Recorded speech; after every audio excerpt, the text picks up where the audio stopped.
Hello, this is Doth Nihilus. Today is April 3rd, 2023, and today's card is the Chariot. The Chariot is represented by the zodiac Cancer and the Hebrew letter Cheth. So what is the symbolism of this card? Well, for starters, the charioteer here, if I can get this to... The charioteer here is holding the Holy Grail. Now, the Holy Grail in Christian mythology is the cup used by Jesus during the Last Supper, and then it was, according to mythology, was whisked away by Joseph of Arimathea to an abbey in Glastonbury and buried. There's also the whole Arthurian legend and the Grail quest and Sir Galahad and Sir Percival seeking out the Holy Grail. And I believe it was one of all of the other knights died, during the quest, and there was only one knight who was worthy of the Grail. I think it was Parsifal. I'm not sure. I'd have to.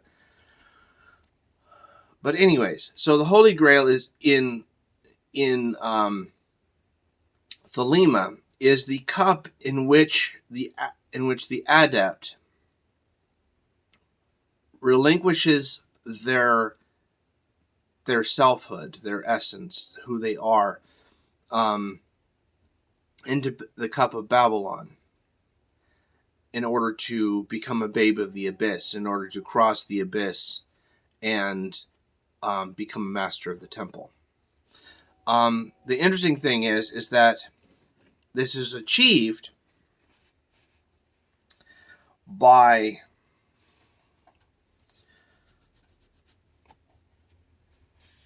the 2-in-1. And I'm going to read a little bit from Understanding Aleister Crowley's Thoth Tarot by Lonmai Le Duquette. Okay. Quote, "This is perhaps the most obscure of all the verses of that work." That work being the Book of Thoth, I believe. It talks about, 2-in-1 conveyed. I think this is I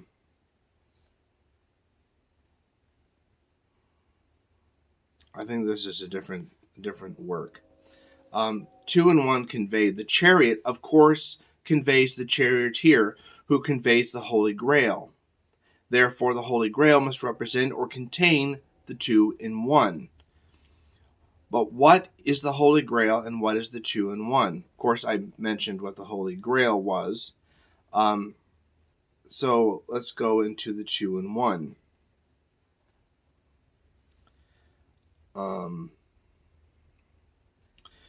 In Egyptian mythology, the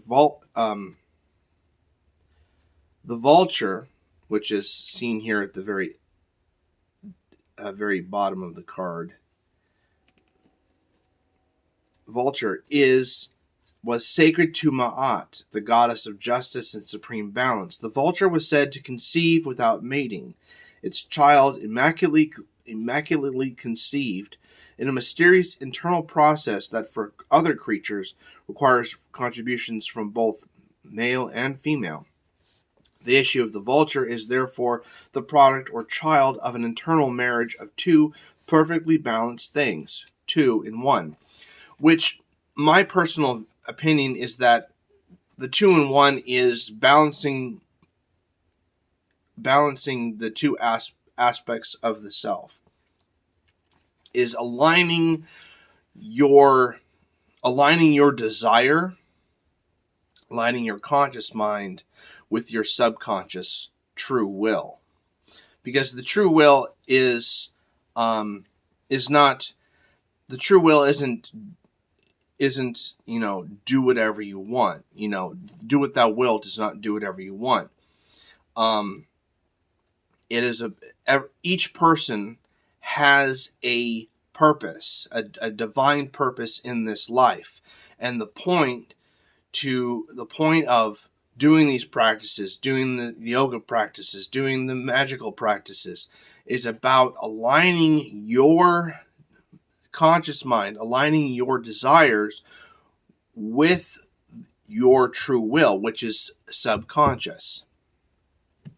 And so that is what the two in one is about these two aspects of yourself, the conscious mind and the unconscious mind, uniting as one and working towards that great work of achieving your true will.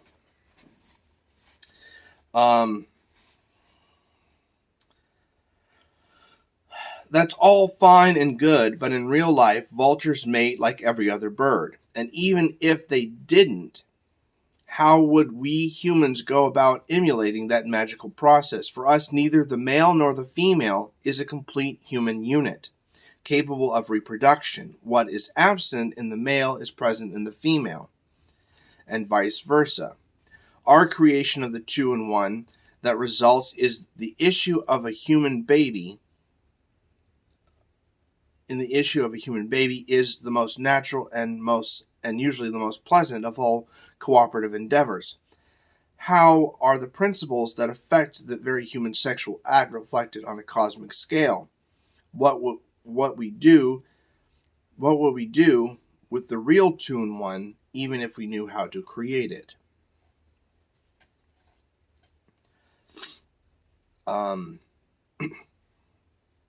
Also, note that that the masculine and feminine aspects are not like I'm only masculine or women are only feminine. The one thing that was emphasized by Crowley numerous times throughout his writings was that the masculine and feminine, the solar and the lunar energies, forces, both active and passive, reside within the human, within the individual. Excuse me. So also balancing those forces and personalities within yourself, those solar and lunar energies. So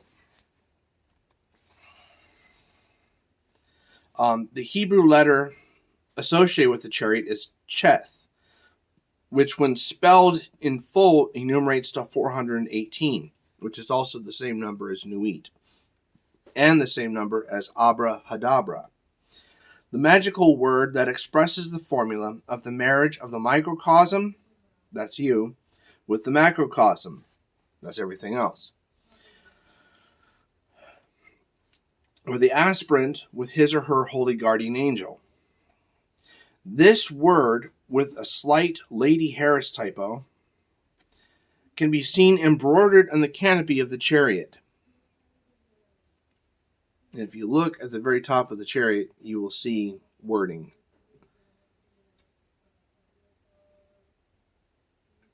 Okay, so it's not going to happen. Okay.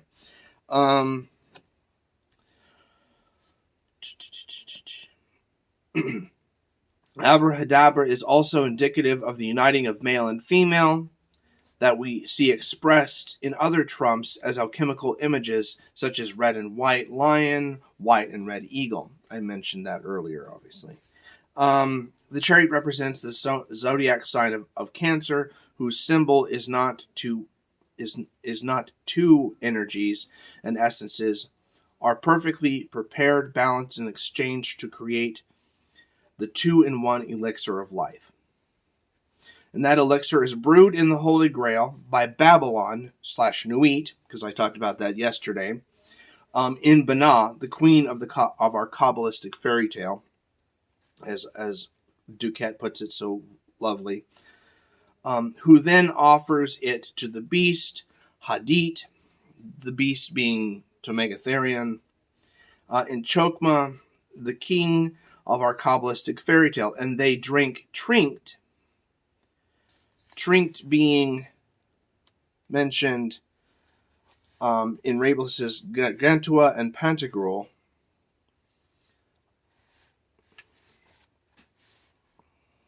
and become ecstatically drunk. In doing so, they annihilate all sense of separateness, and so on. The path of the chariot crosses the abyss and joins the fifth Sephirah, Geburah, and to the third Sephirah, Binah. So being so high on the tree, its mysteries deal with the most sublime and profound aspects of nature and consciousness.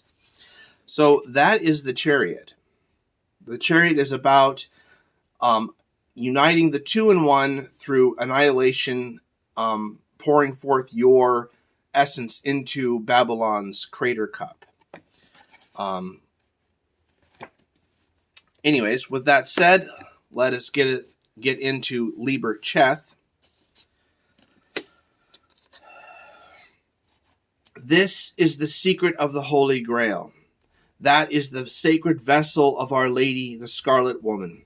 Babylon, the mother of abominations, the bride of chaos, that rideth upon our Lord the Beast. Thou shalt drain out thy blood, that is thy life, into the golden cup of her fornication. Thou shalt mingle thy life with the universal life. Thou shalt keep not back one drop. Then shall thy brain be dumb, and thy heart beat no more. And all thy life shall go from thee, and thou shalt be cast out upon the midden. And the birds of the air shall feast upon thy flesh, and thy bones shall whiten in the sun.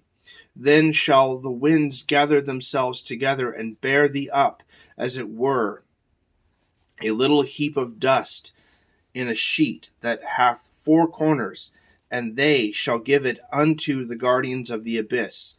And because there is no life therein, the guardians of the abyss shall bid the angels of the winds pass by. And the angels shall lay thy dust in the city of the pyramids, and the name thereof shall be no more. There's a term for it. It's called Nemo, which means no man. Now, therefore, that thou mayest achieve this ritual of the Holy Grail, do thou divest thyself of all thy goods. Thou hast wealth. Give it unto them that hath need thereof, yet no desire toward it. Thou hast health. Slay thyself in the fervor of thine abandonment unto Our Lady. Let thy flesh hang loose upon thy bones, and thine eyes glare with thy quenchless lust unto the infinite, with thy passion for the unknown, for her that is beyond knowledge, the accursed one. Thou hast love. Tear thy mother from thine heart, and spit in the face of thy father. Let thy foot trample the belly of thy wife, and let the babe at her breast be the prey of dogs and vultures. This reminds me of the time in the Bible, in the New Testament, when Jesus tells his people, his disciples, to forsake your mother and father and come follow me, etc. If thou dost not this with thy will, then shall we do this despite thy will, so that thou attain to the sacrament of the Grail in the chapel of abominations. And behold, if by stealth thou keep unto thyself one thought of thine, then shalt thou be cast out into the abyss forever, and thou shalt be the lonely one, the eater of dung, the afflicted of the day of be with us, which is you become a black brother, basically. Yea, verily, this is the truth. This is the truth. This is the truth. Unto thee shall be granted joy and health and wealth and wisdom when thou art no longer thou. Then shall every grain be a new sacrament, and it shall not defile thee. Thou shalt revel with the wanton of the marketplace, and the virgins shall fling roses upon thee, and the merchants bend their knees and bring thee gold and spices. Also young boys shall pour wonderful wines for thee, and the singers and the dancers shall sing and dance for thee. Yet shalt thou not be therein, for thou shalt be forgotten, dust, lost in dust. Nor shall the aeon itself avail thee in this. For from the dust shall a white ash be prepared by Hermes the invisible. And this is the wrath of God, that these things should be thus. And this is the grace of God, that these things should be thus. Wherefore I charge you, that ye come unto me in the beginning. For if ye take but one step in this path, ye must arrive inevitably at the end thereof. This path is beyond life and death. It is also beyond love, but that ye know not. For ye know not love. And the end thereof is known not even unto Our Lady, or to the beast whereon she rideth, nor unto the Virgin her daughter, nor unto Chaos her lawful lord. But unto the crowned child is it known? It is not known, if it be known. Therefore unto Hadit and unto Nuit be the glory in the end and the beginning, yea, in the end and the beginning. The Virgin, her daughter, I believe is a reference to the Daughter of Fortitude in Dee and Kelly's scribing, angelic communications. But with that read, this is Doth Nihilus signing out. I hope you guys have a wonderful Thelemic holiday. Anyways, take care. 156.93.